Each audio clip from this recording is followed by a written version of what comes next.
إن الحمد لله نحمده ونستعينه ونستغفره ونعوذ بالله من شرور أنفسنا ومن سيئات أعمالنا. من يهده الله فلا مضل له ومن يضلل فلا هادي له. أشهد أن لا إله إلا الله وحده لا شريك له وأشهد أن محمدًا عبده ورسوله. اللهم صل على محمد وعلى آل محمد كما صليت على إبراهيم وعلى آل إبراهيم إنك حميد مجيد. اللهم بارك على محمد وعلى آل محمد كما باركت على إبراهيم وعلى آل إبراهيم إنك حميد مجيد. أما بعد فيا أيها الناس ألا إن خير الحديث كتاب الله وخير الهدي هدي محمد صلى الله عليه وسلم وشر الأمور محدثاتها وكل محدثة بدعة وكل بدعة ضلالة. أعوذ بالله السميع العليم من الشيطان الرجيم من همزه ونفخه ونفثه. بسم الله الرحمن الرحيم. يا أيها الذين آمنوا أطيعوا الله وأطيعوا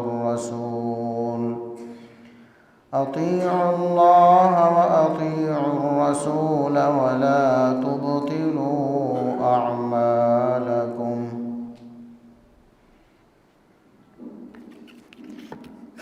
انتہائی قابل احترام بزرگوں، عزیز نوجوان ساتھیوں،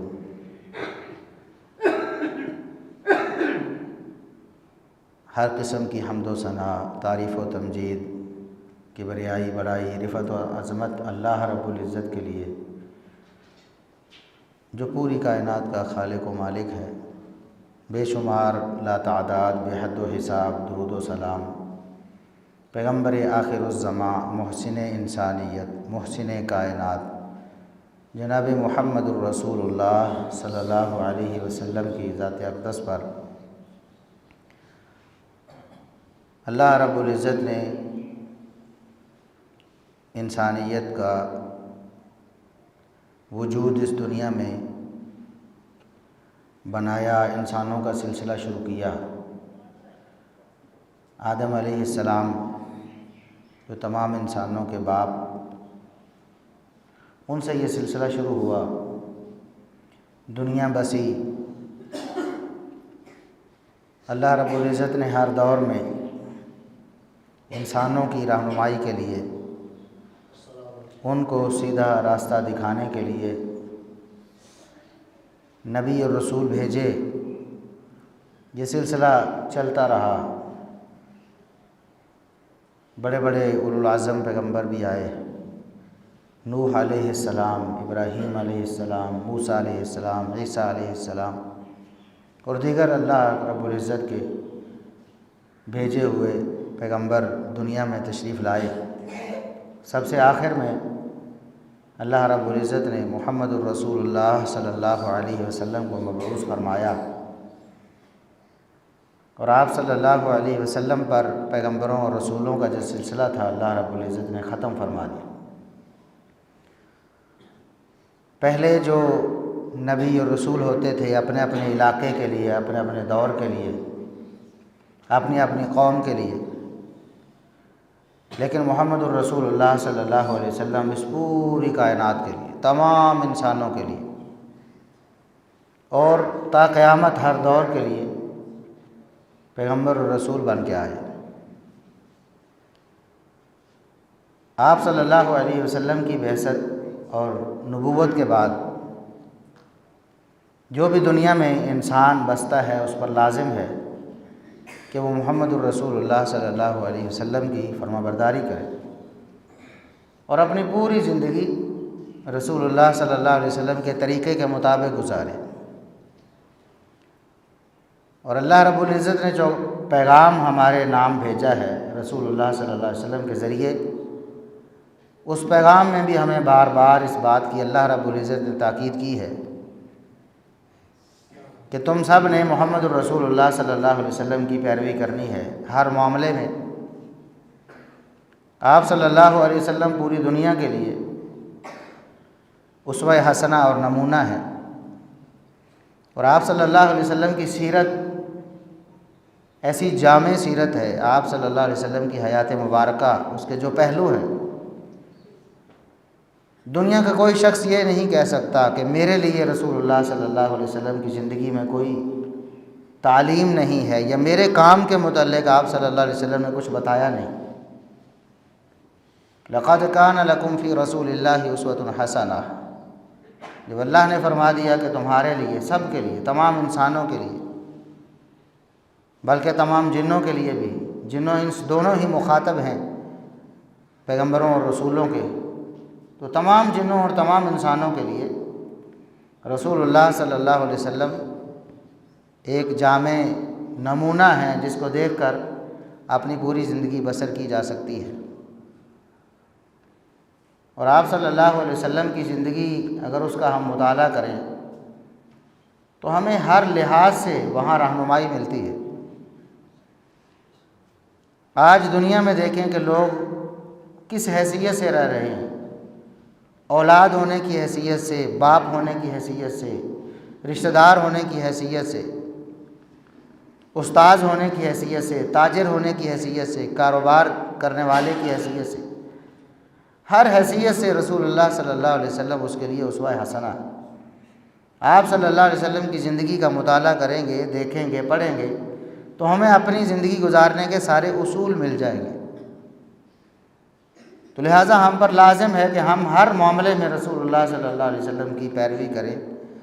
آپ صلی اللہ علیہ وسلم کی حیات مبارکہ کا مطالعہ کر کے اس کو اپنی زندگی میں شامل کرنے کی کوشش کریں۔ اور اللہ رب العزت نے بڑی سخت تنبیہات بھی کی ہیں قرآن کریم میں بھی کہ جو لوگ رسول اللہ صلی اللہ علیہ وسلم کی پیروی نہیں کریں گے، آپ صلی اللہ علیہ وسلم کی سیرت کے مطابق عمل نہیں کریں گے، زندگی آپ صلی اللہ علیہ وسلم کی تعلیمات کے مطابق نہیں گزاریں گے، ان کا انجام بڑا برا ہونے والا ہے۔ فَلْيَحْذَرِ الَّذِينَ يُخَالِفُونَ عَنْ أَمْرِهِ أَن تُصِيبَهُمْ فِتْنَةٌ أَوْ يُصِيبَهُمْ عَذَابٌ أَلِيمٌ۔ اللہ رب العزت نے فرمایا کہ ان لوگوں کو اللہ سے ڈر جانا چاہیے جو لوگ آپ صلی اللہ علیہ وسلم کے کسی حکم کی خلاف ورزی کرتے ہیں، حکم عدولی کرتے ہیں، نافرمانی کرتے ہیں، پتہ چل گیا ہے کہ آپ صلی اللہ علیہ وسلم کا طریقہ یہ ہے، آپ کا حکم یہ ہے، آپ کا فرمان یہ ہے، اس کے بعد بھی اپنی مرضی کرتے ہیں یا کسی کو اور کو دیکھ کر اس کے مطابق چلتے ہیں، تو اللہ رب العزت فرماتا ہے انہیں ڈر جانا چاہیے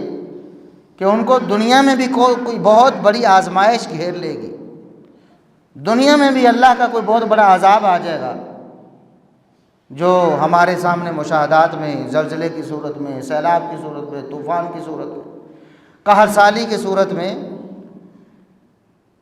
اور مہنگائی کی صورت میں، بہت ساری صورتوں میں ہمارے سامنے ایسی مثالیں موجود ہوتی ہیں۔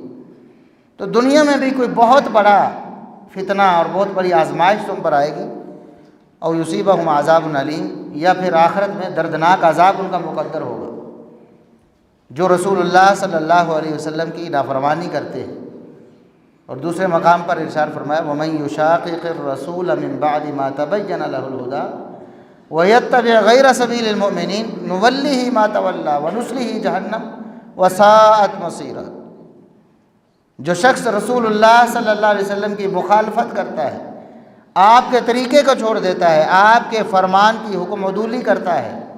نافرمانی کر دیتا ہے، من بعد ما تبین لہ الہدی، اس کے سامنے دلائل آ گئے تھے، آپ کی سیرت کا اس نے مطالعہ کر لیا تھا، یا آپ کا کوئی فرمان اس نے سن لیا تھا، یا آپ کے عمل مبارک کا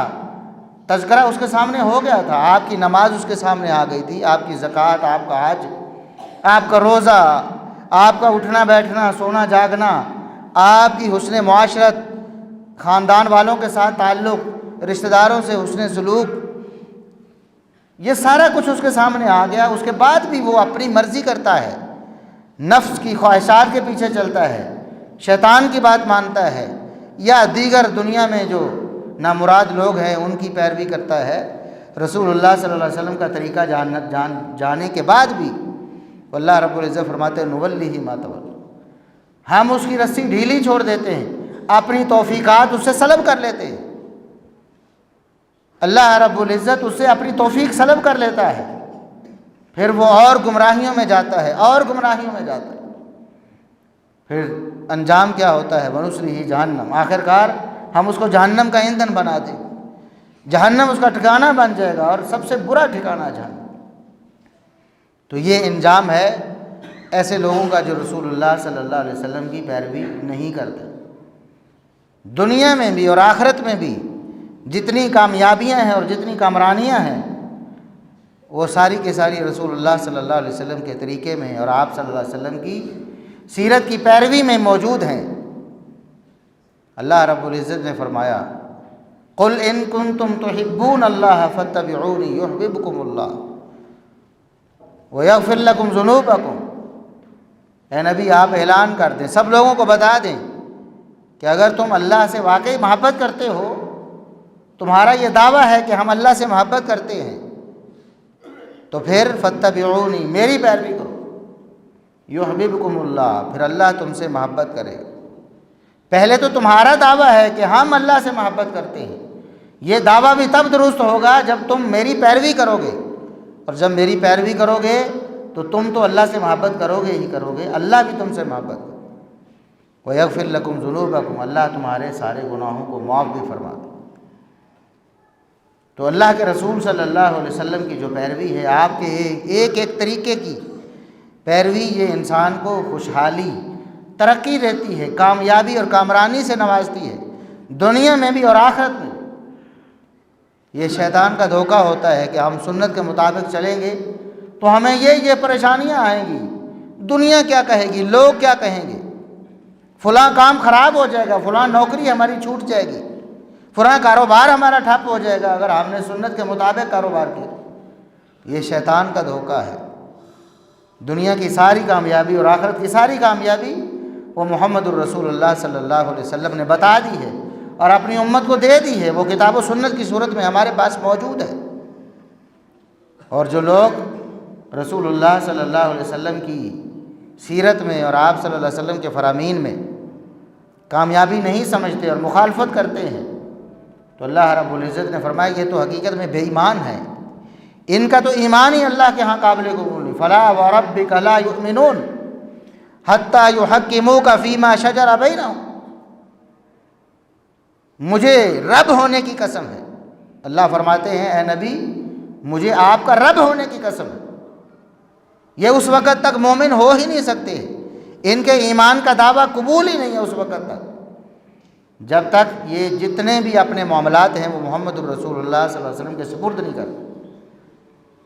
یہ اپنے تمام اختلافات کو آپ صلی اللہ علیہ وسلم کی سنت، آپ کی سیرت کے اوپر پیش نہیں کرتے،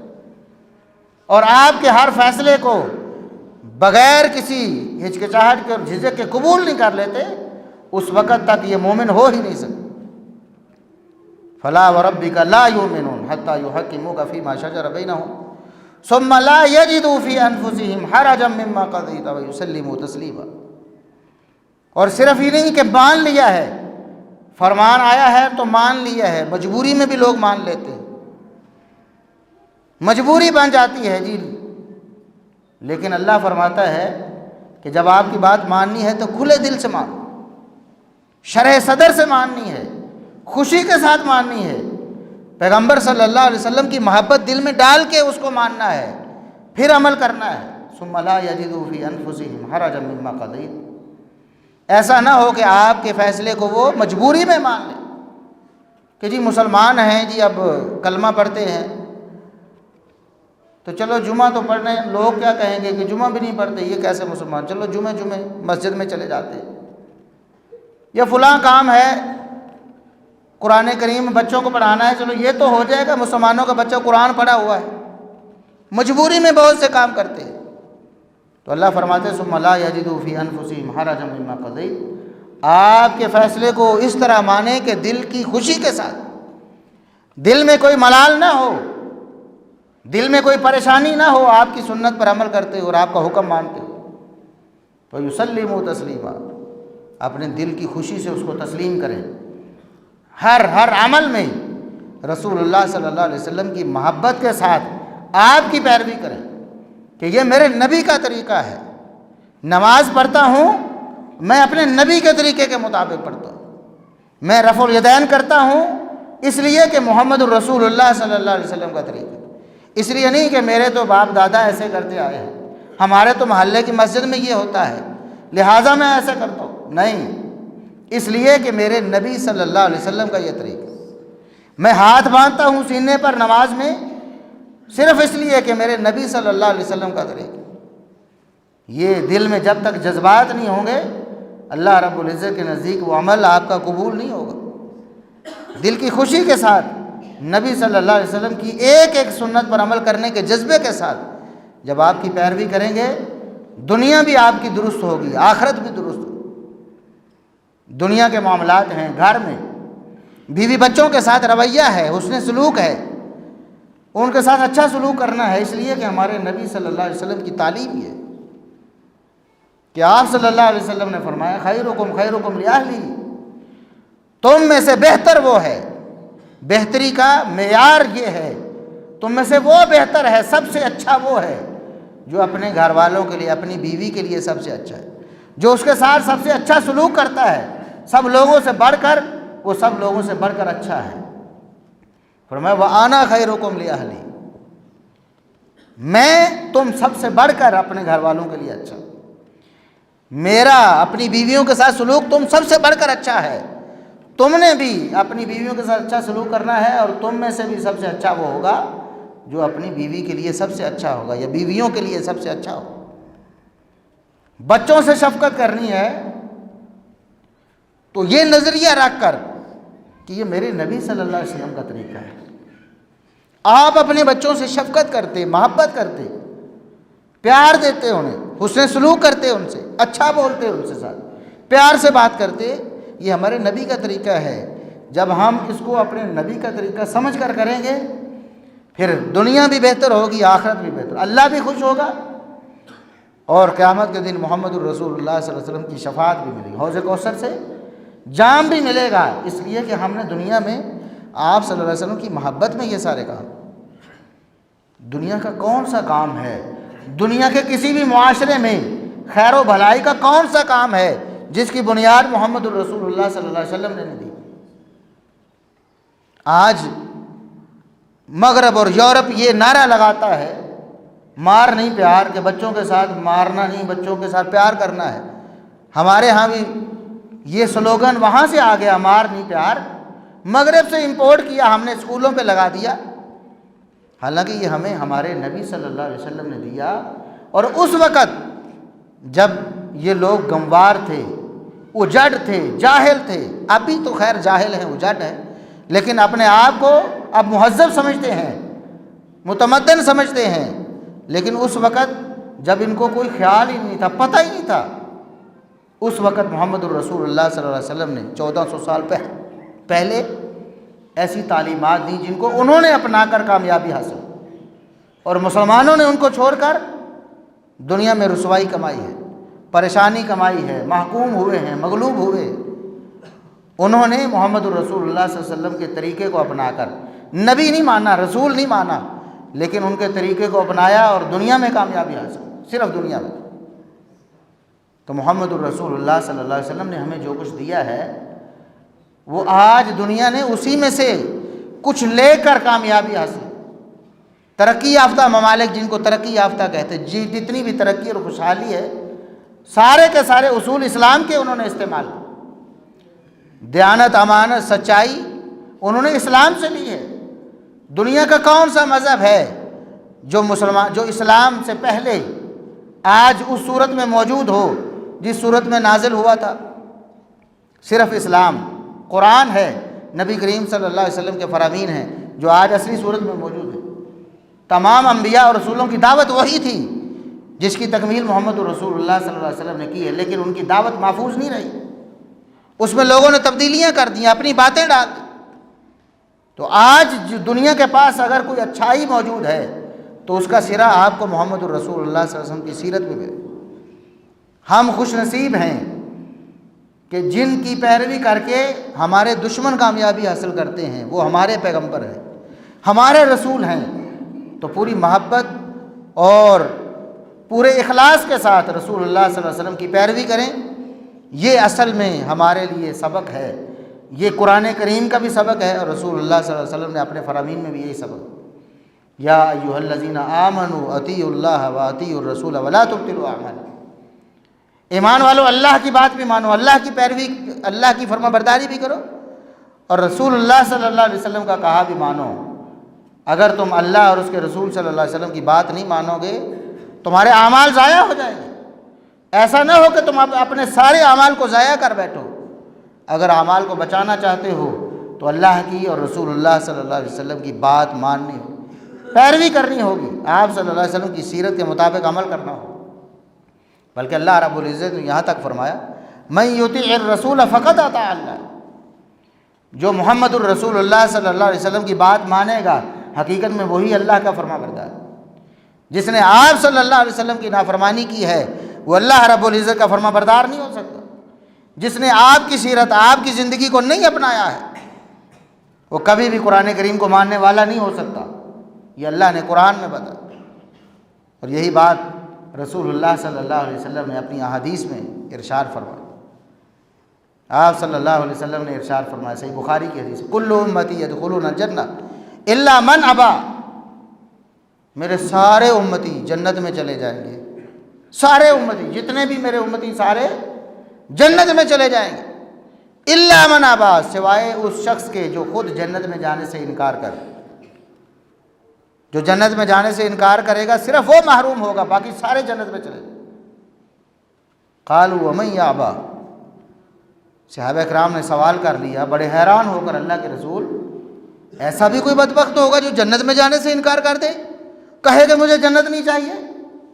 رسول اللہ صلی اللہ علیہ وسلم نے فرمایا ہاں ایسے بھی بدبخت ہوں گے جو جنت میں جانے سے انکاری ہو جائیں گے۔ کیسے؟ فرمایا من اطاعنی دخل الجنہ، جو میری پیروی کرے گا، میری سنت پر چلے گا، میرے طریقے کو اپنائے گا، وہ حقیقت میں جنت کا مستحق ہوگا، وہ جنت میں داخل ہوگا اور لازمی داخل ہوگا۔ ومن عصانی فقد ابا، اور جو میری نافرمانی کرے گا، میرا کہا نہیں مانے گا، میرے طریقے پر نہیں چلے گا، وہ جنت میں جانے سے گویا انکاری ہو گیا، اس نے گویا اللہ سے یہ کہہ دیا کہ مجھے جنت نہیں چاہیے۔ تو جنت اگر حاصل کرنی ہے، کامیابی حاصل کرنی ہے تو رسول اللہ صلی اللہ علیہ وسلم کی پیروی میں اور آپ کی فرما برداری اور آپ کی سنتوں پر عمل کرنے میں۔ اور ایک حدیث میں صحیح بخاری میں ہے، رسول اللہ صلی اللہ علیہ وسلم آرام فرما رہے تھے، سوئے ہوئے تھے، فرشتے آتے ہیں اور آپس میں بات چیت کرتے ہیں۔ کوئی کہتا ہے کہ آپ سو رہے ہیں، کوئی کہتا ہے کہ نہیں جاگ رہے، فرشتے آپس میں بات کرتے ہیں۔ کوئی کہتا ہے کہ آنکھوں سے تو سوئے ہوئے ہیں لیکن دل آپ کا بیدار ہے، ہماری باتوں کو سن رہے ہیں۔ انہوں نے آپس میں بات کی، کہتے ہیں کہ اس شخص کی مثال، محمد الرسول اللہ صلی اللہ علیہ وسلم کی مثال ایک شخص کی طرح ہے جس نے ایک محل بنایا، بہت بڑا محل بنایا ہے، اور اس میں پھر دعوت کا انتظام کیا، لوگوں کو بلایا کہ آؤ دعوت کھاؤ، کھانا کھاؤ، بہترین کھانا تیار کیا ہے، اور پھر ایک بلانے والے کو بھیجا ہے کہ جاؤ لوگوں کو بلاؤ، دعوت دو کہ آؤ کھانے کے لیے، آؤ آؤ۔ کہتے ہیں کہ مثال یہ ہے، اور پھر خود ہی کہتے ہیں فرشتے آپس میں کہ تھوڑی سی اس مثال کی تشریح کر دیں تاکہ محمد الرسول اللہ صلی اللہ علیہ وسلم ہماری باتوں کو سمجھ جائیں۔ پھر سے فرشتوں نے آپس میں تشریح کی، کہتے ہیں کہ یہ جو مثال ہم نے بیان کی ہے، اس مثال میں گھر کو بنانے والا اللہ رب العزت ہے، بنانے والے سے مراد اللہ ہے، اور گھر بنگلہ جو محل ہے اس سے مراد جنت ہے، یعنی اللہ نے جنت بنائی، اور جو بلانے والا ہے لوگوں کو دعوت کی طرف وہ محمد الرسول اللہ صلی اللہ علیہ وسلم۔ اللہ نے جنت بنائی اور محمد الرسول اللہ صلی اللہ علیہ وسلم کو دعوت دینے والا بنا کے بھیجا۔ تو جو شخص رسول اللہ صلی اللہ علیہ وسلم کی بات مانے گا، ان کی بات مانتے ہوئے دعوت کی طرف آئے گا، جنت میں چلا جائے گا، جنت میں داخل ہو جائے گا۔ اور جو آپ صلی اللہ علیہ وسلم کی بات نہیں مانے گا، آپ کی پیروی نہیں کرے گا، آپ کا حکم نہیں مانے گا، اس نے گویا جنت میں جانے سے انکار کر دیا۔ تو فرمایا، فرشتوں نے کہا، جو رسول اللہ صلی اللہ علیہ وسلم نے روایت کر کے ہم تک پہنچا، من اطاع محمدًا فقد اطاع اللہ، اللہ نے اپنے فرشتوں کو پیغام دے کر بھیجا۔ رسول اللہ صلی اللہ علیہ وسلم کے سامنے انہوں نے گفتگو شنید کی، آپ آنکھیں بند کر کے لیٹے ہوئے تھے، باتیں سن رہے تھے۔ فرشتے کہتے ہیں اللہ رب العزت نے یہ مثال ہمیں دے کر بھیجا ہے اور ہمیں یہ بتایا ہے، یہ پیغام دیا ہے، من اطاع محمدًا فقد اطاع اللہ، جس نے محمد صلی اللہ علیہ وسلم کی بات مانی حقیقت میں اس نے اللہ کی بات مانی، ومن عصى محمدًا فقد عصى اللہ، اور جس نے محمد صلی اللہ علیہ وسلم کی نافرمانی کی اس نے اللہ کی نافرمانی کی، ومحمد فرق بین الناس، اور محمد الرسول اللہ صلی اللہ علیہ وسلم امتیاز ہیں، حق و باطل میں فرق کرنے والی ہستی ہیں، لوگوں کے مابین جتنے بھی اختلافات ہیں وہ سارے کے سارے محمد الرسول اللہ صلی اللہ علیہ وسلم کے فیصلے سے حل ہو۔ یہ اللہ رب العزت نے ہمیں پیغام دیا ہے کہ ہم رسول اللہ صلی اللہ علیہ وسلم کی سنتوں کی پیروی کریں، آپ صلی اللہ علیہ وسلم کا کہا مانیں، اور آپ صلی اللہ علیہ وسلم کی سیرت پر عمل کریں۔ اور آپ صلی اللہ علیہ وسلم نے دنیا کو ترقی کے راز دیے، دنیا کو خوشحالی کے طریقے بتائے۔ کاروباری معاملات ہیں، انسانوں کے جھگڑے ہوتے ہیں، اختلافات ہوتے ہیں، لڑائی جھگڑے میں معاملات خراب ہوتے ہیں، آپ صلی اللہ علیہ وسلم نے ایسے ایسے طریقے اور ایسے ایسے اصول بتا دیے کہ آپ اگر ان اصولوں کی پیروی کریں، ان کے مطابق عمل کریں، کبھی آپ کا جھگڑا ہو ہی نہیں سکتا، اختلافات ہو ہی نہیں سکتے، اگر ہوئے بھی ہیں تو ان اصولوں کے مطابق آپ اپنے اختلافات کو فوراً حل کر لیں۔ کھیتی باڑی کے اصول دیے محمد الرسول اللہ صلی اللہ علیہ وسلم، خرید و فروخت کے اصول دیے محمد الرسول اللہ صلی اللہ علیہ وسلم، کاروبار کرنے کے، بیچنے اور خریدنے کے، گاہک کے حق کیا ہیں، بیچنے والے کے حق کیا ہے، یہ محمد الرسول اللہ صلی اللہ علیہ وسلم نے بتایا، اور اس وقت بتایا جب دنیا میں ایسا کوئی اصول اور ضابطہ نہیں تھا، کوئی دستور اور منشور نہیں بنا ہوا تھا، جس طرح آج دنیا میں دستور اور منشور بنے ہوئے ہیں نا، کوئی دنیا میں دستور اور منشور نہیں بنا تھا، وہ دستور اور منشور محمد الرسول اللہ صلی اللہ علیہ وسلم نے دیے، اور آج دنیا نے اسی سے اخذ کر کے اپنے دستور بنائے۔ اقوام متحدہ ایک چارٹر بناتا ہے، ایک اصول اور دستور اور منشور بناتا ہے، وہ سارے کے سارے دستور اور منشور اسلام سے ماخوذ ہے، کوئی ایک دستور اور منشور ان کا لے کر آئے جو ہمارے محمد الرسول اللہ صلی اللہ علیہ وسلم نے ہمیں نہ دیا ہو۔ اور یہ کن لوگوں کی کاوش ہے؟ اقوام متحدہ، یونائٹڈ نیشنز، پوری دنیا کے بڑے بڑے لوگ اکٹھے ہو کر بیٹھے، سربراہان مملکت اور ان کے نمائندے، اور انہوں نے آپس میں مشورے کر کے وہ اصول بنائے۔ آج جو محمد الرسول اللہ صلی اللہ علیہ وسلم نے اس سے بڑے اور اس سے بہترین اصول ہمیں 1400 سال پہلے دے دی، اور آپ صلی اللہ علیہ وسلم کے فرامین میں ایسی ایسی حکمتیں ہیں، 1400 سال تک مسلمان ان حکمتوں کو تلاش کر رہے ہیں، اور آج بھی محمد الرسول اللہ صلی اللہ علیہ وسلم کے فرامین سائنسدانوں کو حیران کر رہے ہیں۔ سائنسدان سر پکڑ کے بیٹھ جاتے ہیں، اتنی ترقی کر کے، اتنی مشینیں بنا کے، ٹیکنالوجی کے اس دور میں جس حقیقت تک آج ہم پہنچے ہیں، 1400 سال پہلے محمد الرسول اللہ صلی اللہ علیہ وسلم کیسے پہنچ گئے تھے؟ بغیر کسی سائنس اور ٹیکنالوجی کے، بغیر اسباب کے، اس لیے کہ محمد الرسول اللہ صلی اللہ علیہ وسلم اللہ کے نمائندے، اللہ رب العزت کے حکم سے جو فرماتے ہیں، وما ينطق عن الهوى ان هو الا وحی یوحی، اللہ کے رسول صلی اللہ علیہ وسلم دین کے معاملے میں اور غیبی امور کے بارے میں جو بات کرتے ہیں وہ حقیقت میں اللہ رب العزت کی طرف سے وحی شدہ ہوتی ہے۔ آپ اپنی مرضی سے، اپنی خواہش سے نہیں بولتے، بلکہ اللہ رب العزت کا پیغام دنیا کو پہنچاتے ہیں۔ اتنی بڑی ہستی کے کلمہ پڑھنے والے ہم ہیں، امتی ہم ہیں، اور آپ صلی اللہ علیہ وسلم کی محبت کا دعویٰ کرنے والے ہم ہیں، لیکن آج ہم آہستہ آہستہ محمد الرسول اللہ صلی اللہ علیہ وسلم کی سنتوں سے، آپ کے طریقوں سے دور ہوتے چلے جا رہے ہیں، اور آپ کے احکامات کی خلاف ورزی کو ہم نے اپنا معمول بنا لیا۔ دنیا کے معاملات ہوں یا دین کے معاملات ہوں، عبادات ہوں یا ہمارے دیگر رہن سہن کے معاملات ہوں، ہم نے ان میں اپنی طرف سے ایسی چیزیں داخل کر دیں کہ محمد الرسول اللہ صلی اللہ علیہ وسلم کے طریقے کو چھوڑ دیا۔ دنیا میں دیکھیں، ہمارے رہن سہن، ہمارا لباس دیکھیں، ہماری شکل و صورت دیکھیں۔ اللہ رب العزت کا بڑا فضل ہے، اس علاقے میں بہت زیادہ لوگ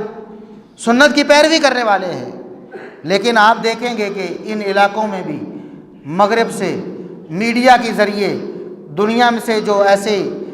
شکلیں آتی ہیں، صورتیں آتی ہیں، لباس آتے ہیں، ان کو دیکھ کر محمد الرسول اللہ صلی اللہ علیہ وسلم کے طریقے کو چھوڑنا شروع ہو۔ آپ صلی اللہ علیہ وسلم کی سنتوں کی پیروی کی بجائے اداکار جو ہے، جو برے لوگ ہیں یا فنکار ہیں، اور ہماری عورتوں نے جو اداکارائیں ہیں، فاحشہ عورتیں ہیں، ان کی نقالی شروع کر پردے کے احکامات کو تار تار کیا، ہماری عزتیں، ہماری عصمتیں لوٹیں، اس لیے کہ ہم نے محمد الرسول اللہ صلی اللہ علیہ وسلم کے طریقے کو چھوڑا۔ مردوں نے اپنی شکل و صورت محمد الرسول اللہ صلی اللہ علیہ وسلم کو رول ماڈل بنا کے نہیں بنائی، بہت کم، اللہ ماشاءاللہ اس علاقے میں زیادہ ہیں، لیکن پاکستان میں عموماً دیکھیں، دنیا میں دیکھیں، 1% بھی نہیں بنتے جو مسلمان ہیں، کلمہ پڑھنے والے 1% بھی نہیں ہیں جو اپنی زندگی کو، اپنے لباس کو، اپنی شکل و صورت کو، اپنے معاملات کو رسول اللہ صلی اللہ علیہ وسلم کے طریقے کے مطابق بناتے ہیں۔ یہی وجہ ہے کہ آج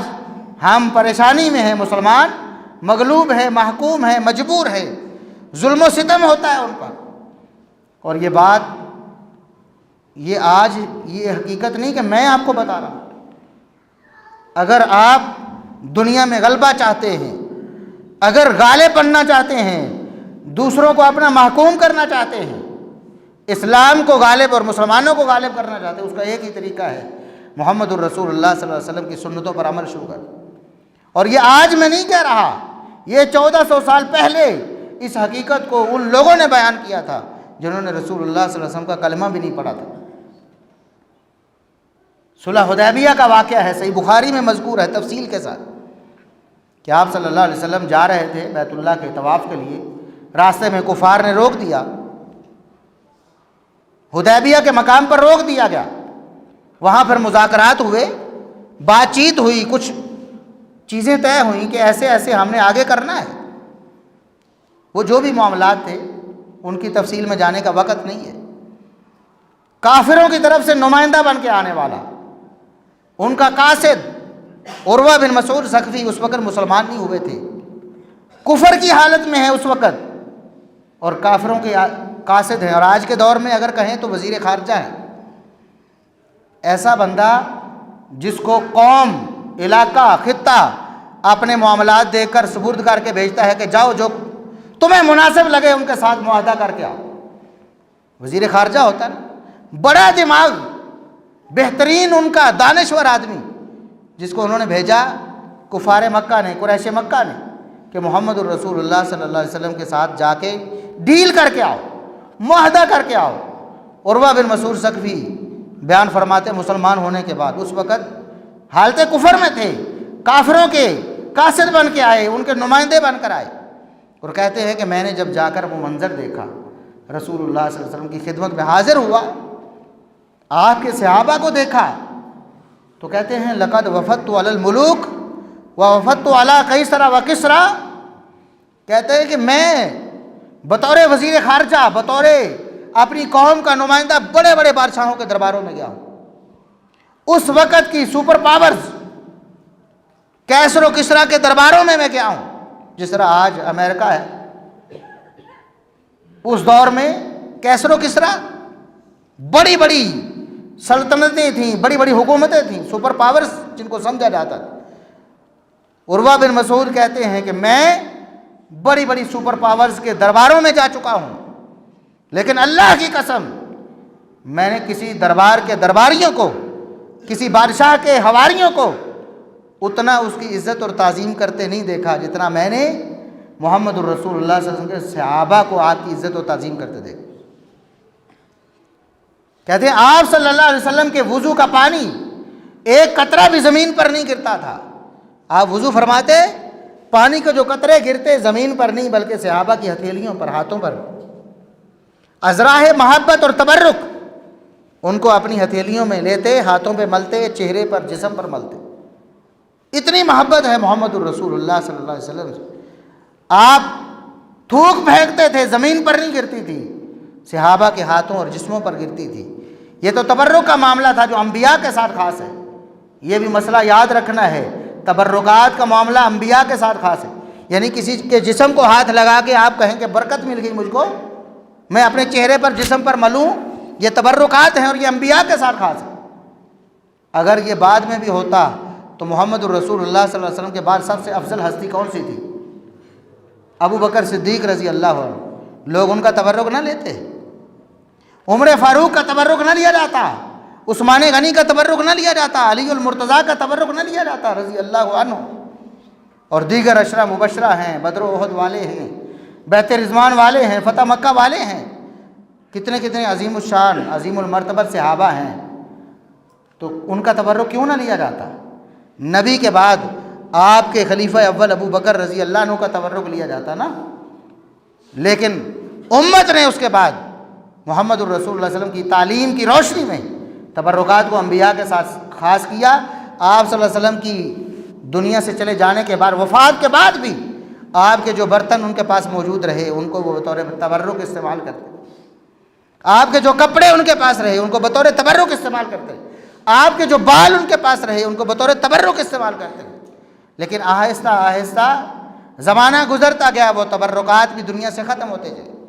خود صحابہ کے دور میں وہ تبرکات غائب ہونا شروع ہو گئے، جو کپڑے تھے وہ بوسیدہ ہونے شروع ہو گئے، برتن ٹوٹنا شروع ہو گئے۔ ظاہر ایک عمر ہوتی، باقی جو چیزیں تھیں، انگوٹھی تھی نبی صلی اللہ علیہ وسلم کی، عثمان بن عفان رضی اللہ عنہ کے پاس آئی، لیکن وہ کنویں میں گر گئی، دوبارہ ملی نہیں، سارا پانی نکالا نہیں ملا۔ اسی طرح باقی آج لوگوں نے جھوٹے تبرکات بنائے ہوئے ہیں، جھوٹے تبرکات۔ جو چیز ہمارے پاس محفوظ ہے، آپ کی سنت اور طریقہ وہ نہیں لینا، اور جھوٹے تبرکات بنا کے، یہ گستاخی ہے، توہین ہے رسول اللہ صلی اللہ علیہ وسلم کی۔ کوئی بھی پگڑی بنا کے کہہ دیتے محمد الرسول اللہ صلی اللہ علیہ وسلم کی پگڑی ہے، کسی لاٹھی کو کہہ دیتے یہ محمد الرسول اللہ صلی اللہ علیہ وسلم کی لاٹھی ہے، کسی بال کو کہہ دیتے ہیں یہ محمد الرسول اللہ صلی اللہ علیہ وسلم کا منہ مبارک ہے۔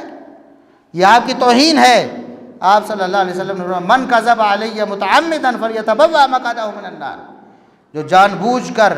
میری طرف ایسی چیز منسوب کرے جو میری نہیں ہے وہ اپنا ٹھکانہ جہنم سمجھے۔ جو کہتا ہے کہ یہ بال محمد الرسول اللہ صلی اللہ علیہ وسلم کا ہے حالانکہ وہ نہیں ہے، وہ دجال ہے، جھوٹا ہے، اور اس کا ٹھکانہ جہنم ہے۔ اور اسی طرح باقی چیزیں ہیں، یہ چیزیں محفوظ نہیں رہیں۔ جو چیزیں محفوظ تھیں، آپ کی تعلیمات ابد الآباد تک محفوظ ہیں، قیامت تک آپ کا دیا ہوا قرآن قیامت تک محفوظ ہے، آپ کے دیے ہوئے فرامین قیامت تک محفوظ۔ تو بات میں کر رہا تھا، صحابہ کرام محبت کی وجہ سے رسول اللہ صلی اللہ علیہ وسلم کی ہر چیز سے محبت کرتے تھے، آپ کے وضو کے پانی سے بھی، آپ کی تھوک مبارک سے۔ یہ تو تبرکات تھے۔ آگے چلتے ہیں، عروہ بن مسعود کہتے ہیں وَإِذَا أَمَرَهُ مُبْتَدَرُوا أَمْرَهُ، میں نے دیکھا کہ رسول اللہ صلی اللہ علیہ وسلم جب حکم دیتے، ابھی حکم مبارک پورا نہیں ہوتا تھا، صحابہ کرام عمل کر کے دکھا دیتے۔ ابھی حکم کے الفاظ پورے نہیں ہوتے تھے، صحابہ کرام عمل پہلے کر کے دکھا دیتے۔ اتنا رسول اللہ صلی اللہ علیہ وسلم کے فرامین پر عمل کرنے کا جذبہ ان کے اندر موجود۔ وَإِذَا تَكَلَّمَ خَفَضُوا أَصْوَاتَهُمْ عِندَهُ، آپ صلی اللہ علیہ وسلم کلام فرما رہے ہوتے، سب کی آوازیں پست ہو جاتی، کسی کی آواز بلند نہ ہوتی اس مجلس میں جس مجلس میں محمد الرسول اللہ صلی اللہ علیہ وسلم گفتگو فرما رہے ہو۔ اتنا ادب، اتنا احترام اور اتنا حکم پر عمل کرنا، یہ جب دیکھا عروہ بن مسعود ثقفی نے، جو مسلمان نہیں ہوئے اس وقت، کفار کے نمائندہ ہیں، بن کے آئے ہیں، ان کی طرف سے معاہدہ کرنے آئے ہیں، جا کے کافروں سے کہتے ہیں، خود بھی ابھی کافر ہیں، مسلمان نہیں ہوئے، جا کے ان کو کیا کہتے ہیں؟ یہ وہ پیغام ہے جو میں آپ کو دینا چاہتا ہوں کہ آج بھی اگر محمد الرسول اللہ صلی اللہ علیہ وسلم کے طریقے کے مطابق مسلمان چلنا شروع ہو جائے، کوئی وجہ ہی نہیں کہ دنیا کا کوئی ملک ان پر قبضہ کر سکے یا ان پر حکم چلا سکے یا ان کو مغلوب کر سکے یا مسلمان رسوا ہو جائے، سوال ہی پیدا نہیں ہوتا۔ ایک طریقہ ہے محمد الرسول صلی اللہ علیہ وسلم کے طریقے کو اپنا لو۔ کافر کہہ رہا ہے اپنے کافر سرداروں کو جا کر کہ اللہ کی قسم محمد الرسول اللہ صلی اللہ علیہ وسلم سے مخالفت تمہارے لیے کبھی بہتر نہیں ہو سکتی۔ میں نے جو آپ کے صحابہ کی فرما برداری دیکھی ہے نا، وہ دیکھ کے میں تمہیں کہتا ہوں کہ ہمیں چاہیے کہ ہم محمد الرسول صلی اللہ علیہ وسلم کا کلمہ پڑھ لیں، ہم آپ کی پیروی کر لیں، کیونکہ مجھے پتہ ہے کہ ایسے جانثار جس کو مل جائے پھر دنیا ان کو مغلوب کر سکتی، ایسے مطیع و فرما بردار جس کو مل جائیں اس امت کو، اس قوم کو کبھی بھی ہم مغلوب نہیں کر سکتے۔ آج بھی یہی طریقہ ہے۔ آج امریکہ کی بدماشی ہو یا یورپ کی بدماشی ہو یا دیگر قوموں کی طرف سے رسول اللہ صلی اللہ علیہ وسلم کی گستاخی اور توہین ہو، اصل ذمہ دار ہم ہیں۔ ہم اگر رسول اللہ صلی اللہ علیہ وسلم کی سنت پر عمل کریں، ہو ہی نہیں سکتا، کسی کی جرت ہی نہیں، تھر تھر کانپیں گے بڑی بڑی حکومتیں۔ ادھر بڑے بڑے بادشاہ ہیں، ایک بادشاہ کو خط بھیجا گیا، رسول اللہ صلی اللہ علیہ وسلم نے خط بھیجا، اس خط کو پڑھ کر آپ کی تعلیم کو دیکھ کر اس کا حال یہ ہو گیا کہ اس نے اپنے درباریوں کے سامنے یہ کہہ دیا، اس نے کہا اللہ کی قسم ایک دن آئے گا یہ محمد الرسول اللہ صلی اللہ علیہ وسلم کا غلبہ اس تخت تک بھی آئے گا، یہ سرزمین جس میں میں آج بادشاہ ہوں یہ سرزمین مغلوب ہوگی، محمد الرسول اللہ صلی اللہ علیہ وسلم یہاں بھی غالب ہوں گے، اور اگر مجھے موقع ملے تو میں آپ کے پاؤں دھو کر پی لوں جا کر۔ لیکن اس کے درباریوں نے جب دیکھا کہ یہ محمد الرسول اللہ صلی اللہ علیہ وسلم کی اطاعت و فرما برداری کی طرف میلان ظاہر کر رہا ہے، سب نے بھاگنا شروع کر دیا، اس کو برا کہنا شروع کر دیا، اس کی سرداری سے دستبردار ہونا چاہا۔ تو اس نے مجبوری میں دوبارہ اس نے کہا میں تو تمہارا امتحان کر رہا تھا، میں تو اپنے دین پر پکا ہوں۔ اس وقت بھی بادشاہوں کو یہ معلوم ہو گیا تھا کہ محمد الرسول اللہ صلی اللہ علیہ وسلم کا مقابلہ ہم نہیں کر سکتے۔ تو آج بھی مسلمان محمد الرسول اللہ صلی اللہ علیہ وسلم کے نمائندے ہیں، آپ کے مطیع و فرما بردار ہیں، آپ صلی اللہ علیہ وسلم کی سنت اور آپ کے طریقے کے آئینہ دار ہیں۔ آج لوگ دیکھتے ہیں، پہلے کیا ہوتا تھا، لوگ دیکھا کرتے تھے یہ مسلمان ہیں، ان کا قول ہمیشہ سچا ہوتا ہے، ان کا کردار ہمیشہ اچھا ہوتا ہے، یہ ہمیشہ امانت دار اور دیانت دار ہوتے ہیں۔ وہ مسلمانوں کے کردار کو دیکھ کر مسلمان ہو جایا کرتے تھے، پورے قبیلے مسلمان ہو جاتے تھے ایک ایک شخص کے قول کردار کو دیکھ۔ اور آج اگر غیر مسلم ہمارے قول کردار کو دیکھیں تو بتائیں کیا وہ مسلمان ہو جائیں؟ وہ تو کہیں کہ جس دین کے یہ پیروکار ہیں، اگر یہ دین ہے تو ہم اس دین کو نہیں ماننے والے۔ ہمارا آج کردار یہ ہے، اگر ہم محمد الرسول اللہ صلی اللہ علیہ وسلم کے فرما بردار ہو جائیں، جس طرح صحابہ کرام فرما بردار تھے، آج بھی دنیا کی ہر کامیابی ہمارے قدم چومے۔ میں 2 مثالیں دیتا ہوں اور بات کو ختم کرتا ہوں۔ صحابہ کرام کس طرح رسول اللہ صلی اللہ علیہ وسلم کی پیروی فرما برداری کرتے تھے، صرف حکم میں نہیں، حکم تو مل گیا تو عمل کرنا فرض ہے، اس میں تو کوئی گنجائش ہی نہیں، حکم کی بات نہیں ہے۔ صحابہ کرام آپ صلی اللہ علیہ وسلم کی ایک ایک ادا کو اتنا محبوب رکھتے، ایک ایک سنت اور ایک ایک طریقہ کو اتنا محبوب رکھتے کہ ساری زندگی پھر اس پر عمل کرتے چلے جاتے، حالانکہ فرض نہیں تھا، آپ نے حکم نہیں کہا کہ ایسے کرو۔ ایک صحابی ہیں انس بن مالک رضی اللہ عنہ، نبی کریم صلی اللہ علیہ وسلم کے خادم ہیں، خدمت گزار ہیں، ابھی بالکل چھوٹی عمر ہے، بچپن ہے، رسول اللہ صلی اللہ علیہ وسلم کی خدمت پر مامور ہوئے ہیں۔ کہتے ہیں، صحیح بخاری کی حدیث ہے، ایک دن میں رسول اللہ صلی اللہ علیہ وسلم کے ساتھ ایک گھر میں دعوت تھی، ایک صحابی نے دعوت کی، کھانے کے لیے بلایا، میں بطور خادم آپ صلی اللہ علیہ وسلم کے ساتھ چلا گیا۔ جب کھانا سامنے آیا تو کھانے میں جو سالن تھا وہ شوربہ تھا، اور اس کے اندر کدو کے ٹکڑے تھے اور گوشت کے ٹکڑے تھے۔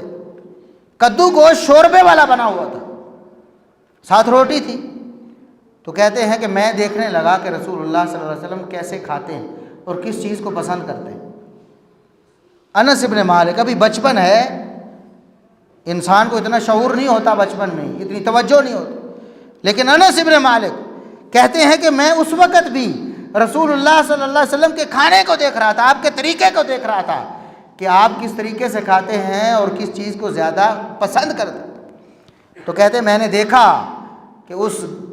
کھانے میں رسول اللہ صلی اللہ علیہ وسلم کدو کے ٹکڑے تلاش کر کر کے کھا رہے، گوشت کی بجائے کدو کے ٹکڑوں کو زیادہ شوق سے کھا رہے تھے، تناول فرما رہے تھے۔ تو اس دن سے میں نے عزم کیا، فلم ازل احب الدباء من یومئذ، اس دن سے لے کر میں ساری زندگی کدو کو پسند کرتا ہوں۔ مجھے کدو سے اس دن سے محبت ہو گئی، اس لیے کہ میرے نبی صلی اللہ علیہ وسلم کو وہ اچھا لگتا تھا۔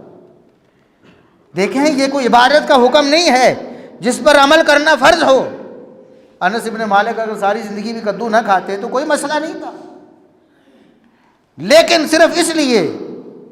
اس سے پہلے اگر پسند کرتے ہوتے تو بتاتے رہا کہ مجھے بھی یہی پسند تھا۔ بتایا کہ اس کے بعد اس دن سے لے کر میں نے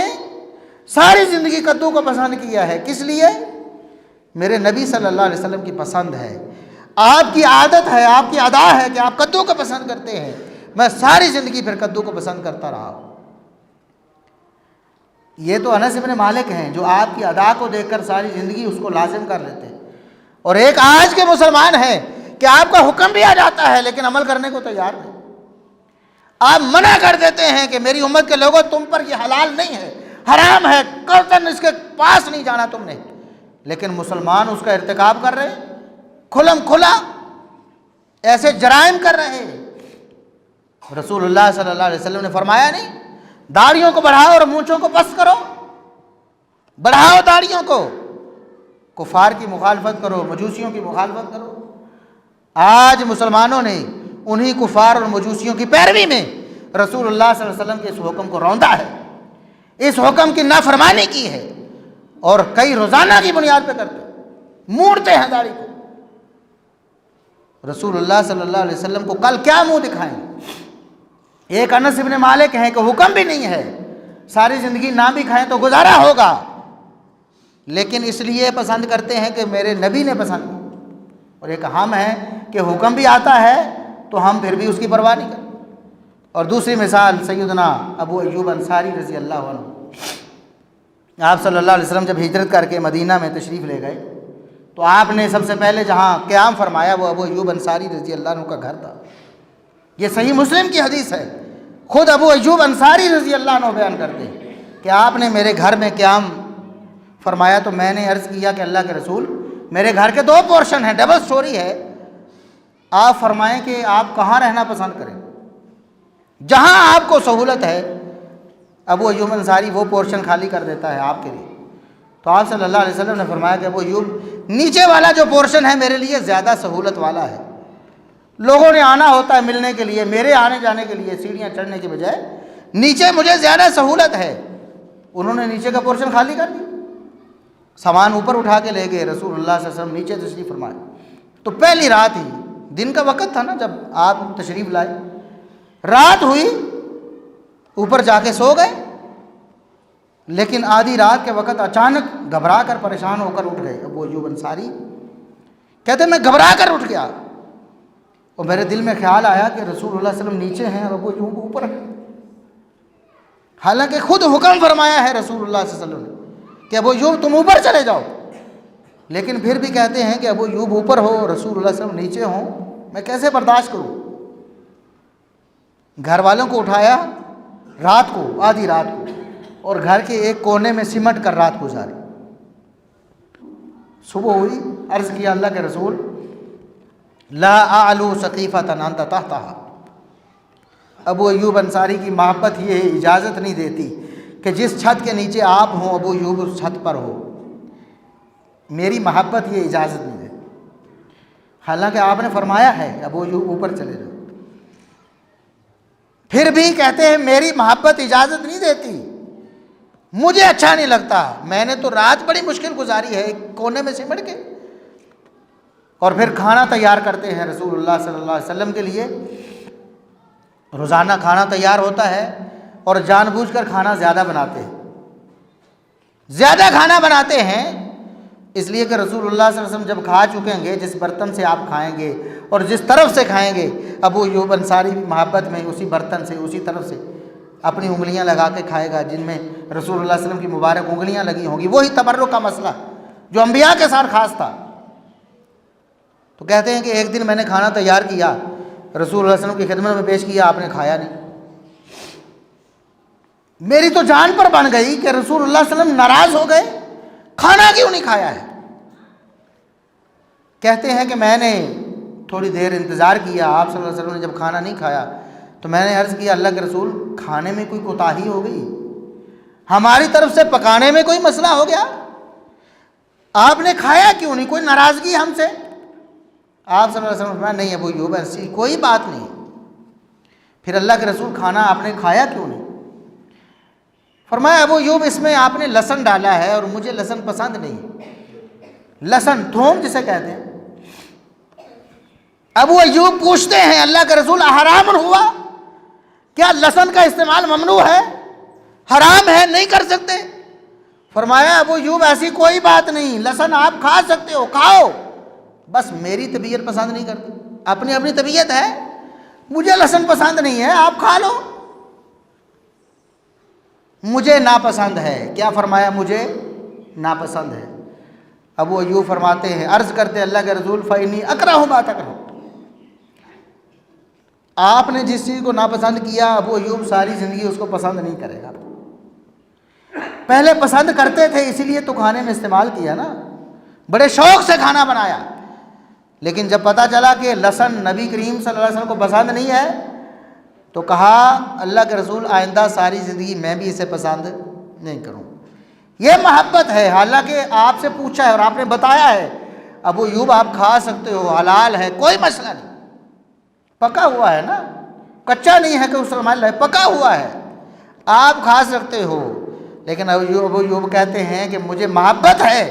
آپ کی محبت کا یہ تقاضا ہے، میں اپنے اوپر لازم کرتا ہوں کہ ساری زندگی میں بھی لہسن پسند نہیں کروں۔ یہ صحابہ کرام کی محبت ہے۔ حالانکہ آپ فرما رہے ہیں کہ آپ کھا لو، آپ کھا سکتے ہو، اجازت ہے، لیکن وہ کہتے ہیں کہ نہیں، ہمیں محبت ہے اس لیے ہم نہیں کھائیں۔ آپ کو پسند نہیں تو پھر ہمیں کیوں پسند ہو؟ جب تک یہ محبت پیدا نہیں ہوتی، یہ جذبہ پیدا نہیں ہوتا اطاعت و فرمانبرداری کا، کہ آپ کا حکم آ جانے کے بعد سر تسلیم خم کر، آپ کا فرمان آ گیا، چاہے کسی اخلاقیات کے بارے میں ہے، معاملات کے بارے میں ہے، عبادات کے بارے میں، حکم آ گیا کہ میرے امتیوں نماز ایسے پڑھنی ہے، یا آپ کا عمل مبارک آ گیا کہ آپ نے نماز ایسے پڑھی، بس چھوڑ دو سارا، پھر اپنا امام، اپنی مسجد، اپنی فقہ سب کو چھوڑو، محمد الرسول اللہ صلی اللہ علیہ وسلم کے حکم اور فرمان اور آپ کے عمل کو اپنی زندگی کا حصہ بناؤ، کامیاب ہو جاؤ۔ روزہ کیسے رکھنا، کب ہے، کھولنا کب ہے، طریقہ کیا ہے، نیت کیا ہے، محمد الرسول اللہ صلی اللہ علیہ وسلم کے طریقے سے سب کچھ تلاش، جو ملتا ہے وما آتاکم الرسول فخذوہ وما نہاکم عنہ فانتہوا، اللہ نے فرمایا جو تمہیں رسول دیں دینی معاملات میں صرف وہی لو، وما نہاکم عنہ فانتہوا، جس سے روکتے رک جاؤ گا۔ نماز، روزہ، حج، زکوٰۃ، عبادات ساری کی ساری، اور پھر معاملات جتنے بھی ہیں رسول اللہ صلی اللہ علیہ وسلم سے لیں۔ آپ نے زندگی کے ہر شعبے میں رہنمائی کی، آپ صلی اللہ علیہ وسلم کا ہر فرمان مانیں، شکل و صورت ہے، لباس ہے، بال ہے، منع فرما دیا کہ یہ نہیں کرنا۔ لباس کے بارے میں کہ مرد کا جو ازار ہے، شلوار ہے، چادر ہے، ٹراؤزر ہے، پینٹ جو بھی ہے وہ ٹخنوں سے اوپر ہونا چاہیے۔ فرمان آ گیا، ساری زندگی بس اس فرمان کو سینے سے لگا، زندگی میں کبھی اس کی مخالفت نہ کریں کہ ہم کلمہ پڑھنے والے ہیں محمد الرسول اللہ صلی اللہ علیہ وسلم، ہم نے ان اداکاروں کا فنکاروں کا کلمہ تھوڑا پڑھا ہے کہ ان کی بات مانتے ہیں، ان کو رول ماڈل بناتے ہیں، بال اس طرح بناتے ہیں جس طرح انہوں نے بنائے، لباس اس طرح کا پہنتے ہیں جس طرح انہوں نے پہنا ہے، شکل و صورت اس طرح کی بناتے ہیں جس طرح انہوں نے بنائی۔ ہمارے لیے محمد الرسول اللہ صلی اللہ علیہ وسلم کا فرمان ہے، آپ نے فرما دیا داڑھیوں کو بڑھاؤ تو بڑھاؤ داڑھیوں کو، اس جذبے اور محبت سے کہ یہ رسول اللہ صلی اللہ علیہ وسلم کا فرمان ہے، ہم نے اس پر عمل کرنا۔ ساری زندگی اس کو سینے سے لگاؤ، ایک ایک ادا پر عمل کرو، پھر آپ کو زندگی میں مسلمان ہونے کا مزہ بھی آئے، ایمان کی حلاوت بھی آئے گی محمد الرسول صلی اللہ علیہ وسلم کی پیروی اور آپ کی فرمانبرداری کی وجہ سے، اور آخرت بھی پھر ہماری اس میں بھی ہمیں کامیابی ملے گی، جنت ملے گی، کیونکہ اللہ نے فرما دیا ہے اور رسول اللہ صلی اللہ علیہ وسلم نے ہمیں بتا دیا ہے کہ جنت ملنی ہے محمد الرسول صلی اللہ علیہ وسلم کی پیروی کر۔ اللہ رب العزت ہمیں عمل کی توفیق عطا فرمائے۔ سبحان ربک رب العزت عما یصفون وسلام علی المرسلین والحمد للہ رب العالمین۔